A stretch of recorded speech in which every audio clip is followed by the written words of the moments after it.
Hello students, NCERT science class 8 के इस video में आपका स्वागत है। इस वीडियो में हम 8 क्लास साइंस के चैप्टर 4 पदार्थ, धातु और अधातु के बारे में पढ़ेंगे। तो आइए इस वीडियो को हम शुरू करते हैं और एक एक टॉपिक को बारीकी से समझने की कोशिश करते हैं। धातु और अधातु को समझना। सबसे पहले हमें समझना होगा कि धातु क्या है और अधातु क्या है। इसके लिए हमें कुछ पदार्थों का उदाहरण लेना होगा।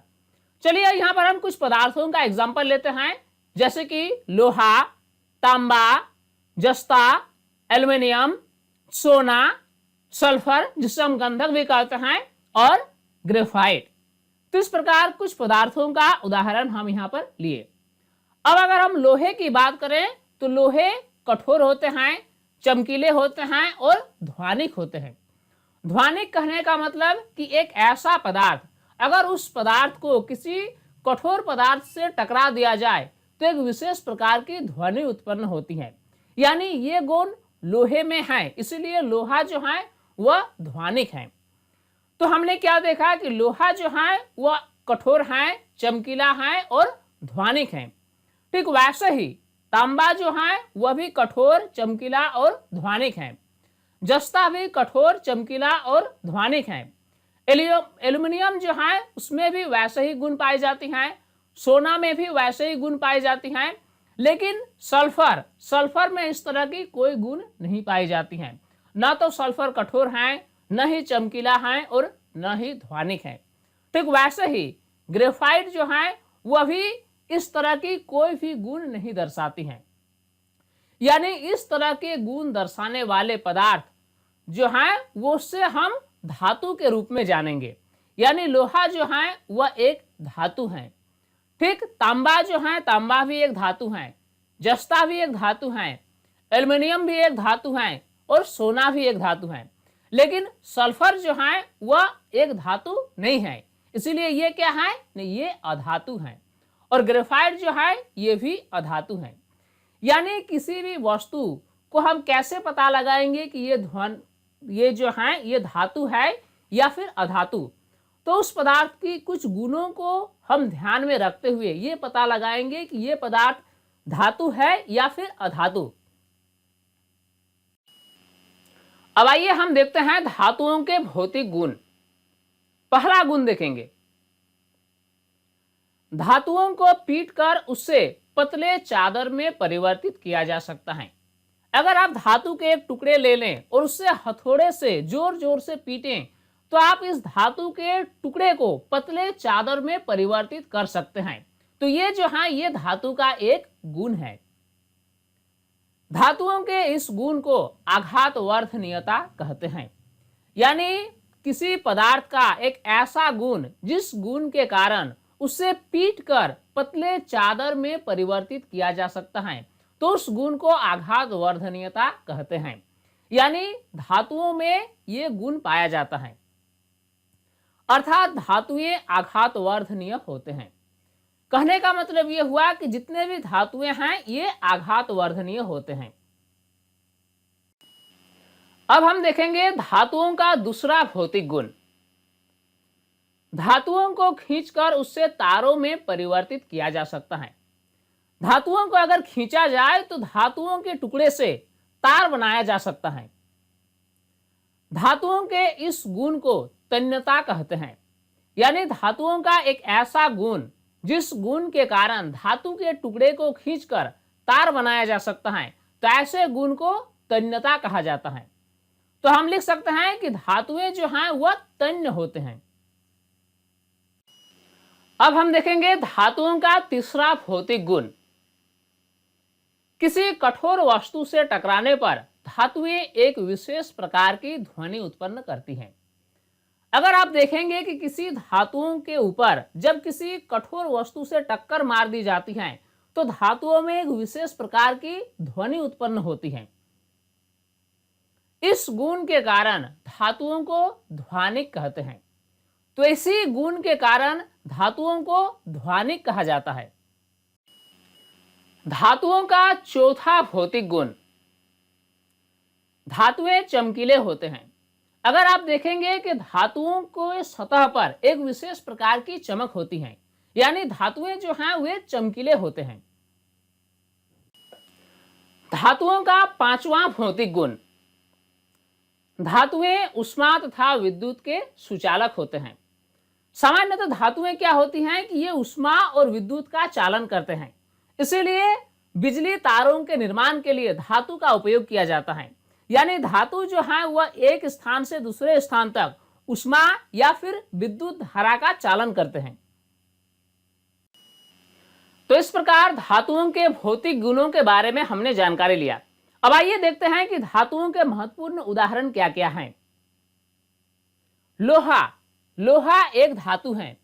ठीक वैसे ही सोना जो है ये भी एक धातु है, चांदी एक धातु है, कैल्शियम धातु है, मैग्नीशियम भी धातु है, जस्ता, सोडियम इत्यादि। इस प्रकार धातुओं के अनेक उदाहरण हैं और इन सभी उदाहरणों के जरिए हम ये समझने की कोशिश कर रहे हैं कि आखिर धातुएं होती कैसी हैं। अब हम देखेंगे अधातुओं के भौतिक गुण। हमने धातुओं के भौतिक गुण के बारे में पढ़ा। अब हमें जानना है कि अधातुओं के भौतिक गुण क्या क्या होते हैं। अधातुओं के भौतिक गुण धातुओं के विपरीत होते हैं, यानी जो सभी गुण हमने देखा कि धातुओं में होती हैं वे सभी गुण अधातु में नहीं पाए जाते हैं। हथौड़े की हल्की चोट से अधातु टूट जाते हैं। हमने क्या देखा कि जब हथौड़े से धातु के एक टुकड़े को पीटा जाता है तो इससे पतले चादर बनाया जा सकता है, लेकिन अगर हम हथौड़े से अधातु के टुकड़े को चोट मारें तो ये आसानी से टूट जाते हैं। अधातुओं से तार नहीं खींचा जा सकता। जिस प्रकार धातुओं से तार खींचा जा सकता है वैसे अधातु से तार नहीं खींचा जा सकता। अधातुएं चमकीली नहीं होती, चूंकि धातुएं चमकीली होती हैं लेकिन अधातुएं चमकीली नहीं होती हैं। अधातुएं ऊष्मा और विद्युत का कुचालक होता है। चूंकि हमने पढ़ा कि धातुएं जो हैं वह ऊष्मा और विद्युत की सुचालक हैं, लेकिन अधातु जो हैं ये ऊष्मा और विद्युत का चालन नहीं करते हैं, इसीलिए ये ऊष्मा और विद्युत का कुचालक हैं। अधातुओं को कठोर वस्तु से चोट करने पर धातुओं की तरह कोई विशेष ध्वनि उत्पन्न नहीं होती। हमने क्या देखा कि जब किसी कठोर वस्तु से धातु को चोट मारा जाता है तो एक विशेष प्रकार की ध्वनि उत्पन्न होती है, लेकिन इस तरह की कोई गुण अधातु में नहीं पाई जाती है। अगर हम अधातु की सतह पर एक कठोर वस्तु से चोट मारें तो इसमें कोई विशेष प्रकार की ध्वनि धातु जैसी उत्पन्न नहीं होती है। तो इस प्रकार इन सभी गुणों के आधार पर अब हम समझ गए कि आखिर धातु कैसी होती हैं और अधातु कैसी होती हैं। अधातुओं के उदाहरण सल्फर, कार्बन, ऑक्सीजन, फास्फोरस इत्यादि। धातु और अधातु के संबंध में कुछ महत्वपूर्ण अपवाद। अभी तक के डिस्कशन में हमने धातु और अधातु के भौतिक गुणों के बारे में पढ़ा। अब हमें धातु और अधातु के संबंध में कुछ अपवाद को जानने की जरूरत है। सोडियम और पोटेशियम धातु नरम होते हैं और उन्हें चाकू से आसानी से काटा जा सकता है। हमने पढ़ा कि धातुएं कठोर होती हैं, लेकिन इसका अपवाद यह है कि सोडियम और पोटेशियम जो हैं ये मोम की तरह मुलायम होते हैं और इससे आसानी से चाकू से काटा जा सकता है। तो ये एक अपवाद है। अगला पॉइंट है मरकरी यानी पारा एकमात्र ऐसा धातु है जो कमरे के तापमान पर द्रव अवस्था में पाया जाता है। सामान्यतः धातुएं ठोस अवस्था में मौजूद होती हैं, लेकिन उसका एक अपवाद है पारा। पारा एक धातु होते हुए भी ये कमरे के तापमान पर द्रव अवस्था में मौजूद होता है। यह भी एक अपवाद है। ब्रोमीन एकमात्र ऐसा धातु है जो कमरे के तापमान पर द्रव अवस्था में पाया जाता है। ब्रोमीन क्या है? वे एक अधातु है और ये कमरे के तापमान पर द्रव अवस्था में पाया जाता है। धातुओं और अधातुओं के रासायनिक गुण। अभी तक के डिस्कशन में हमने धातुओं और अधातुओं के भौतिक गुण के बारे में पढ़ा। अब हम देखेंगे कि धातुओं और अधातुओं के रासायनिक गुण क्या क्या हैं। सबसे पहले हम देखेंगे ऑक्सीजन के साथ अभिक्रिया। धातुएं या फिर अधातुएं ऑक्सीजन के साथ कैसे अभिक्रिया करती है। लोहे में जंग लगना एक रासायनिक अभिक्रिया है। हमने अक्सर लोहे के टुकड़ों में जंग लगते हुए देखा है। तो जंग लगने के लिए दो पदार्थों की आवश्यकता होती है, ऑक्सीजन और जल। यानी लोहे के साथ जब ऑक्सीजन और जल दोनों की क्रिया होती है तो लोहे में जंग लगता है। सिर्फ अगर जल की क्रिया हो, ऑक्सीजन ना हो तो भी जंग नहीं लगेगा, या फिर सिर्फ ऑक्सीजन हो, जल ना हो तो भी जंग नहीं लगेगा। यानी किसी भी लोहे में जंग तभी लगेगा जब उस लोहे के टुकड़े को नमी भी मिले और ऑक्सीजन भी मिले। अब हम मैग्नीशियम धातु का उदाहरण लेते हैं। मैग्नीशियम रिबन को वायु में जलाने से मैग्नीशियम ऑक्साइड बनता है। चूंकि मैग्नीशियम क्या है, वह एक धातु है और ये ऑक्सीजन के साथ अभिक्रिया करती है। जब भी हम मैग्नीशियम रिबन को वायु में जलाते हैं तो मैग्नीशियम और ऑक्सीजन आपस में अभिक्रिया करती हैं। तो हम लिख सकते हैं कि मैग्नीशियम प्लस ऑक्सीजन ये दोनों आपस में अभिक्रिया करके बनाती हैं मैग्नीशियम ऑक्साइड। अब हम उदाहरण लेते हैं सल्फर का। सल्फर एक अधातु है और ये ऑक्सीजन के साथ अभिक्रिया करती है। सल्फर और ऑक्सीजन की अभिक्रिया से सल्फर डाइऑक्साइड गैस बनता है। तो हम लिख सकते हैं कि सल्फर प्लस ऑक्सीजन ये दोनों आपस में अभिक्रिया करके बनाती हैं सल्फर डाइऑक्साइड। सल्फर का संकेत S होता है और ऑक्सीजन का O2, और ये दोनों आपस में अभिक्रिया करके सल्फर डाइऑक्साइड गैस बनाती हैं। और सल्फर डाइऑक्साइड गैस का रासायनिक सूत्र होता है SO2। अब हम देखेंगे जल के साथ अभिक्रिया। अभी तक हमने क्या देखा कि ऑक्सीजन के साथ अभिक्रिया, धातु या फिर अधातु ऑक्सीजन से किस प्रकार की रासायनिक अभिक्रिया करता है। अब हम देखेंगे कि धातु या फिर अधातु जल के साथ किस प्रकार की अभिक्रिया करती है। सोडियम धातु ऑक्सीजन और जल के साथ अत्यंत तीव्र गति से अभिक्रिया करके बहुत अधिक ऊष्मा उत्पन्न करती है। सोडियम एक धातु है जो ऑक्सीजन के साथ भी अभिक्रिया करती है और जल के साथ भी अभिक्रिया करती है, और इस प्रकार यह ऑक्सीजन या फिर जल के साथ अभिक्रिया करके बहुत अधिक ऊष्मा उत्पन्न करती है। इसलिए सोडियम धातु को मिट्टी के तेल में डुबाकर रखा जाता है। यह पॉइंट बहुत ही महत्वपूर्ण है और इस पॉइंट से अक्सर कॉम्पिटिटिव एग्जाम में क्वेश्चन पूछा जाता है कि सोडियम धातु को किसमें डुबा करके रखा जाता है। तो सोडियम धातु को मिट्टी के तेल में डुबा करके रखा जाता है, क्योंकि सोडियम धातु को अगर वायु में खुला छोड़ दिया जाए तो ये वायु की ऑक्सीजन के साथ तीव्र गति से अभिक्रिया करती है, और सोडियम धातु को अगर जल में डुबा करके रख दिया जाए तो ये भी जल के साथ अभिक्रिया करती है। तो इसीलिए सोडियम को अगर रखना हो तो इससे हमें मिट्टी के तेल में डुबा करके रखना होगा। सामान्यतः अधातु जल से अभिक्रिया नहीं करते, परंतु वायु में बहुत अधिक सक्रिय हो सकते हैं। फास्फोरस को वायु में खुला रखने पर यह आग पकड़ लेता है। अगर फास्फोरस को आप वायु में खुला छोड़ दें तो ये आग पकड़ लेती है, क्योंकि वायु के ऑक्सीजन के साथ ये काफी तीव्र गति से अभिक्रिया करके आग पकड़ लेती है। इसीलिए फास्फोरस को जल में डुबाकर रखा जाता है। ये पॉइंट बहुत ही महत्वपूर्ण है और इस पॉइंट से अक्सर कॉम्पिटिटिव एग्जाम में क्वेश्चन पूछा जाता है कि फास्फोरस को जल में डुबाकर क्यों रखा जाता है। क्योंकि फास्फोरस जो है, फास्फोरस ऑक्सीजन के साथ काफी तीव्र गति से अभिक्रिया करके आग पकड़ लेती है, लेकिन ये जो है ये जल के साथ अभिक्रिया नहीं करती है, इसीलिए फास्फोरस को जल में डुबाकर रखा जाता है। अब हम देखेंगे अम्लों से अभिक्रिया, यानी धातुएं और अधातुएं अम्ल के साथ किस तरह की अभिक्रिया करती है। सामान्यतः अधातु अम्लों से अभिक्रिया नहीं करते। सामान्य रूप से क्या है कि अधातुएं जो हैं वह अम्लों से अभिक्रिया नहीं करते हैं, परंतु धातुएं अम्ल के साथ अभिक्रिया करके हाइड्रोजन गैस उत्पन्न करती हैं। इस पॉइंट से भी एक क्वेश्चन बनता है कि धातुएं जो हैं वह अम्ल के साथ अभिक्रिया करके कौन सी गैस उत्पन्न करती हैं, तो उसका जवाब होगा हाइड्रोजन गैस। अब देखते हैं क्षारों से अभिक्रिया। धातु सोडियम हाइड्रोक्साइड के साथ अभिक्रिया करके हाइड्रोजन गैस उत्पन्न करती है। सोडियम हाइड्रोक्साइड क्या है? वो एक क्षार है और इस प्रकार क्षार से धातु अभिक्रिया करके हाइड्रोजन गैस उत्पन्न करती है।